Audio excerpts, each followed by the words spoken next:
Vous reconnaissez ce téléphone? C'est l'iPhone 5 d'Apple, sorti en 2012. Au fait, connaissez-vous l'histoire d'Apple? Il y a plus de 35 ans, deux copains, Steve et Steve, fondent leur société Apple Computer. Objectif, vendre des ordinateurs au grand public. Des entrailles de leur garage naît l'Apple I qui leur permet de gagner leur premier salaire, 250 petits dollars chacun. Un coup d'essai qui se transforme vite en coup de maître avec l'Apple II qui se vendra à 2 millions d'exemplaires, de quoi inquiéter IBM, leader à cette époque. Le duo cherche à se démarquer, à montrer une image moderne, proche des gens, à mettre un peu de couleur dans cet univers grisâtre. Et ça marche! Les années 80 démarrent très fort. Apple vend plus de 4 millions d'actions lors de son entrée à Wall Street et surfe sur la vague du succès. Malgré quelques couacs, comme l'Apple Lisa, la société est la plus jeune entreprise à entrer dans le Fortune 500 et se paie une pub démentielle diffusée lors de la finale du Super Bowl en 1984. Apple annonce au monde entier la naissance du Macintosh. Avant même la commercialisation du Mac+, les deux fondateurs historiques d'Apple, Steve Wozniak et Steve Jobs, ont quitté le navire. Jobs y a même été poussé, la faute à son fort caractère. La compagnie, dirigée par l'ancien patron de Pepsi, concentre alors ses efforts dans le développement d'outils orientés graphisme et publication grand public.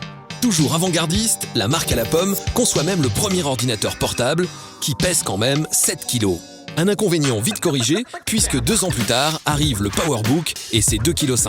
Devinette, je tiens dans une main, je suis mobile, tactile, qui suis-je? Le Newton. Seulement au milieu des années 90, le grand public a encore du mal à m'adopter. La gamme Power Mac apparaît en 1994 avec le processeur PowerPC. En 1998, Steve Jobs, de retour chez Apple depuis plusieurs mois, annonce l'iMac. Disparition du lecteur de disquette, arrivée de port USB, une première, avec un i qui annonce l'ère Internet. Les années 2000 marquent le retour en force d'Apple au-delà du personal computer. À l'automne 2001, la pomme lance son propre lecteur musical, l'iPod, et sa plateforme iTunes. L'iPod, décliné selon différentes formes, se vendra à près de 300 millions d'unités en 10 ans de commercialisation. Mais la grosse révolution de Steve Jobs apparaît en 2007 avec l'iPhone. Un téléphone intelligent doté notamment d'un écran tactile, d'une navigation web et de multiples applications. 100 millions d'iPhone trouveront preneur en 4 ans seulement. Durant cette période, Apple n'en délaisse pas l'iMac et ses MacBooks et continue sur sa lancée du tactile en présentant l'iPad.